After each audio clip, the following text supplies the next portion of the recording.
Hello, this is Karly Franz, and today is Monday, February 11th of 2019. This is going to be the most important video that I have made yet.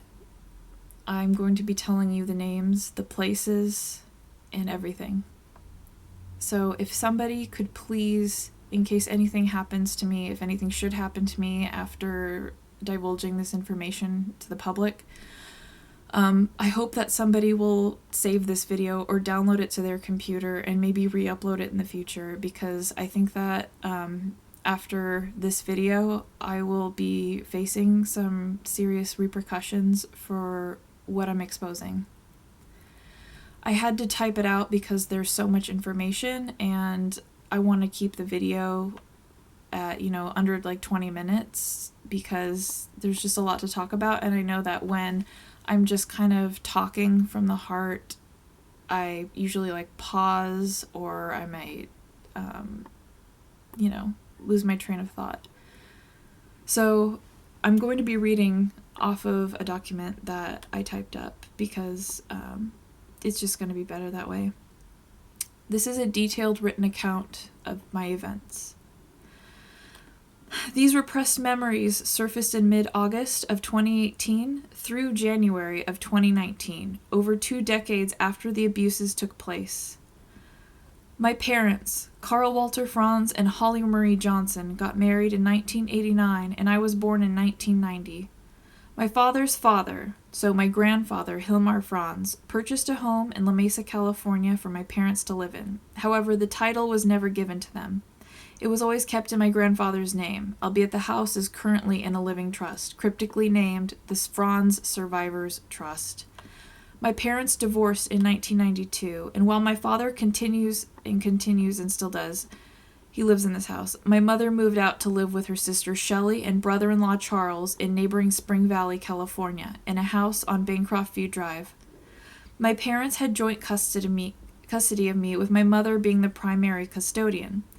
In June of 1996, during my last week of kindergarten, on a Thursday, while I was in the care of Shelley and Charles as my mother was on a work trip, I was taken from the Spring Valley house, abducted in a van and under the darkness of early morning by my father's great uncle, so my grandfather's brother, Dieter Franz. Dieter's wife, Lindy Franz, who is in the Eastern Star cult, my father's father, so my grandfather, Hilmar Franz, and his wife, Jean Franz. She's dead now. And they were all in the van. My grandfather's brother, so Dieter Franz, was the person who came into the house to take me. My mother's brother-in-law, my Uncle Charles, was there, and he tried to stop Dieter from taking me. They got into a physical scuffle, and Dieter threatened Charles' life by telling him that he would kill him. He had a gun. If he didn't step aside and let me be taken. Charles did not have a gun. My Aunt Shelley was sitting on the staircase witnessing this. Their bedroom was upstairs and mine was downstairs. I remember Dieter wearing a leather jacket, hat, and gloves as he carried me out of the house in Spring Valley, out the front door. Charles held the door open with a look of shame and sadness on his face that he tried to somewhat hide behind the door. I was taken in the van to my great-uncle's house in Los Alamitos, California, which is in Orange County. And I remember my grandfather Hilmar and his brother Dieter arguing in German in front of me outside of the door to Dieter's home garage. I believe that my grandfather was trying to stop Dieter from what he was about to do. Dieter was wearing a Nazi officer's hat and shorts and a shirt. My grandfather, Hilmar, closed the side door to the garage as Dieter was shoving me into the back seat of his car, a gold Cadillac with Master Mason's license plates, which was parked in the garage. Dieter sat on the back seat and told me to take my clothes off. I refused and began crying. He grabbed me, took off my underwear, and pulled me onto his lap, to which his penis was exposed. I fought him as he was raping me, and he eventually let go of me. I urinated in his car, which infuriated him, and then he shoved me out of it. I was then taken into the house where there was porn being played in the living room. There was a little girl there that appeared to be around my age, and she was naked. I was told to sit on the couch and to not go anywhere. I could hear another child being abused in one of the bedrooms down the hall. I tried to talk to this little girl, but she didn't understand English, and she was not white. She was tan and had black hair. We were ordered to drink juice boxes in this living room, which were laced with some kind of sedative. After consuming the juice boxes, we were taken down the hallway that branched into bedrooms. In one bedroom to the right side, I saw my grandmother Jean sitting on a bed in her underwear, and she had a look of disgust and sadness about her. Dieter took me and this little girl into a bedroom on the left side and closed the door. This room had a bed, lots of child-sized lingerie hanging everywhere, pornographic photos of children on the wall, and it was at this point that I passed out. I do not remember the details of what went on in this bedroom. When I awoke from the sedatives at night, I was driven to the Bellflower Masonic Center in Los Alamitos, California. Los Alamitos is in Orange County, and it's about an hour and a half north of San Diego. And so these relatives, perpetrators on my father's side of the family, live in Los Alamitos too. Upon exiting this van that I was abducted in, a stranger carried me into the building and away from the people who were familiar to me. I could feel their presence leaving me as I was brought into the building and down to the basement. First, there was a long hallway with metal cages lining the entire distance. There had to have been about 50 cages, and half of them were empty, while the other half contained naked children. I was first brought into an all-pink room with a satanic star on the wall, where about 15 to 20 of the Eastern Star cult women rubbed me and molested me while love-bombing me with sayings like, "You're so lucky to be chosen." Lindy was in this room and conversing with the other Eastern Star women. I was then taken into a gold-gilded hallway with red carpet, chandeliers, mirrors. In this hallway, I only witnessed one old-looking woman who was dressed in a long black dress with long sleeves, lots of jewelry, tons of makeup, and short black hair. She kind of looks like Shirley MacLaine. All of the other people there were men, and they were dressed in tuxedos, Freemason regalia such as medals, aprons, their necklaces. We took a left turn into another hallway and then a right turn into a long dining room that was crowded with these men, and men only. There was a gilded two-headed bird on the wall at the end of the table with gold rays behind it, and this room had blue carpet with gold stars and one large light fixture in the center of the room. When I was brought into the room, the faces of the men lit up with excitement, and I was brought to the end of the table and placed on an altar which had a large book, probably the Bible, on it. And this book was removed when I was placed on the altar. There was a cameraman there with a very large black camera resting on his right shoulder. I was stripped naked out of my pajamas in this room in front of at least 100 men as they jeered and whistled at me. They proceeded to hold me face down on my stomach and inserted a foreign object far into my anus. I remember the feeling of going deaf for a moment when this happened. As I was held down, the men proceeded to form two lines and took turns raping me. Some of the men wanted me face up and others face down. Some performed rape and some performed other sexual performances. I was forced to remain face up when it was Dieter's turn to rape me. My grandfather did not want to make eye contact with me when it was his turn. There were about 20 men left in line when they had to stop because I was bleeding. When the sexual abuse was over and the room seemed to have kind of cleared out, a smaller group of men, around 10 people, came into this dining room dressed in long hooded robes. They were kind of dark brown in color. One of them brought a little boy who appeared to be around my age into the room on a rolling cart or altar.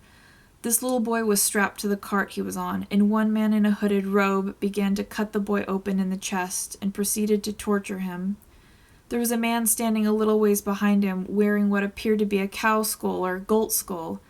At this time, I was placed inside of an animal carcass, but I could still see things going on in the room. As this little boy was being cut open alive, the man doing this was also bending over him and appeared to be eating the boy's entrails and blood. When the boy died and his scream stopped, a black mist appeared in the center of the room, at the same distance that this little boy's body was from me, and I'm still at the head of the table on the altar. The men were chanting, and I remember them saying Lucifer. The black mist in the center of the room grew larger, and this demon was summoned. I saw its red eyes, and it was speaking in another language. Its voice sounded like thunder. The room filled with the black darkness, and then I was taken into another room. This room was a surgical-looking room, and a male with brown hair and glasses cleaned me up. He was wearing a mask and surgical robes. He sat me in a chair, strapped my arms down. then proceeded to make a small incision in the middle of my left forearm. He took out a large syringe, and inside was a clear capsule that contained a small circular part that connected to a small rectangular chip with a wire. He put a Band-Aid on my arm, and then I was taken into another room. This next room had a baby chained to the wall with extremely bruised and mangled legs.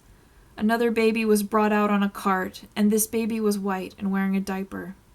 They ordered me to kill the baby, and I refused. They even put a knife in my hand and threatened to kill me, and I still refused. This baby was taken away, back to the baby chained to the wall. The damage to this baby's body was so severe that I couldn't tell if it was a boy or a girl. As this baby cried and screamed, I was forced to watch as a laughing man in a short-sleeved police officer uniform and hat stabbed the baby in the head, killing it. I was then chained to the floor in this room. The floor had black and white checkered pattern to it, and the room was dimly lit. Wooden pallets were used in this room as wall dividers. To my left side, there was another child chained to the floor, but when I tried to talk to this child, I received no response. This child was in fact dead. I was just barely able to touch this dead child's hand on my left side, and I felt crusty. As I laid on the floor terrified, I could hear other children being abused and hurt on the other side of the wall of pallets. I remember trying to find a safe place in my mind, and I thought about a bright white room to try to cope with what I was experiencing. When it was time to leave, I was carried out of the building, and I remember trying to see where I was and observe everything that I could outside of the building before I got into the van and taken back to the Spring Valley house. I saw the long hallway of crates of children again before being taken up the staircase and outside. I remember the Masonic compass and G glowing on the side of the building, and I remember what the Bellflower Masonic Center looked like near the roof line of the building. The car ride back to Spring Valley was quiet, and there were about 7 police officers at the house when I returned. 2 officers took me to my room and threw me down on my bed. They stood at my door and threatened me that if I were to ever speak out, I would be killed along with everyone that I loved. I was so tired and afraid, I cried myself to sleep. The next morning when I woke up, my Uncle Charles came to my room, and it looked like he had been crying. He asked me to keep this a secret and never talk about it. Sorry. I was dressed in a long-sleeve corduroy dress and leggings before being taken to school. When I arrived at school, several kids came running to me, asking him if I was okay. What happened to me? The kids said that I was on the news. The following nights were really difficult for me, as I had sleep problems and I was extremely afraid of the dark. I would look at the bruises on my arms and just feel terrified. The memories from my abuse haunted me, and I felt very stuck, alone, afraid to talk about what happened. I believed the police that if I spoke out when I was little, I would end up just like the children who were murdered. I promised myself that someday when I was old enough, big enough, and strong enough, that I would know what to do. Sorry. I would lay awake in bed at night as a little girl, and these memories would play in my mind over and over. I tried to block these memories out of my mind. It was a normal thing for my grandfather and grandmother to drive down to La Mesa every other weekend from their home in Los Alamitos and stay with my father and I for the weekend. Weekends were my father's custody time with me. I remember trying to ask my grandmother what certain government uniforms looked like, as I was desperate to find out what these blue and white embroidered aprons were about. But at the same time, I knew that I wouldn't get a straight answer from her, and I didn't. Grandmother Jean was revered by many people as a very sweet old lady, but it was just a facade. She would never speak about the things that she was forced to do. Dieter and Lindy were also present at many family events, frequent barbecues, pool parties, holidays with his wife, and they were even present at the last visit that I had to my grandfather's house in Los Alamitos a few years ago. It was at this last visit that my great-uncle divulged to me in a proud, matter-of-fact way that he is a Freemason. Growing up, my grandfather and his brother would joke about staying away from garlic, and I never understood it until now. Freemasons participate in blood drinking, child sacrifice rituals, vampirism. I also have memories of seeing my father's genitalia up close and in my face, taking a shower with me when I was about 6 or 7. I remember touching his genitals as he turned away from me when he started to get an erection. Throughout my childhood, there were instances of being in my father's care, and he would against my will tell me that he needed to rub Nivea cream on my crotch, which was just pure molestation. Why couldn't I do that myself? Sometimes my grandparents were there too on a visit, and they didn't bat an eye at this. He would do this with the door open, so I never knew if I was being helped or if it was just my pedophile family members all being complicit with each other in my abuse. Eventually, this stopped as I got older, but I never understood why I wasn't allowed to put moisturizing cream on myself if it was, in fact, some necessity. Around the time of my cousin being born, my aunt's daughter, I witnessed her Monarch program paperwork on the coffee table. The distinct font and butterfly sitting on the M of the Monarch logo is still clear in my mind. I saw the words Dark Princess, and I'm certain that this was the enslavement paperwork for this cousin. I remember hearing my mother and her sister talking about the MKUltra Monarch program paperwork, specifically regarding what they should do if someone were to wake up and try to expose what is going on. They said that Dr. Phil is a code word for making someone disappear. And this will make the abused person think that they're trying to help them, but they really aren't. It's the exact opposite. They also mentioned Rick Ross as being the facilitator of these abused victims disappear, but having an attorney friend that is close to Dr. Phil is their code word for silencing anyone coming forward. They did not know that I could hear them talking about this, but I remember thinking that this was very important information at the time and kept it to myself. I eavesdropped on my mother talking to a friend in 1997 about her MKUltra involvement, and this friend asked about how her new fiancé felt about it. My father and mother always pushed me to do certain things that ended up being detrimental to my success in life, and coerced me to make choices that kept me in a constant state of dependency so that I could not escape them. In high school, I was pressured by my mother to not focus on school and start working as soon as it was legal. My father pressured me not to work and live with him during college so that he could keep me as a maid, forced me to see and visit my perpetrators, and continue to verbally abuse me, all while looking like the person and people who are helping me by paying for my community college and loaning me a car to drive. I have made my presence known via the internet, Reddit, YouTube, and I will not remain silent on what happened to me. It's happening all the time.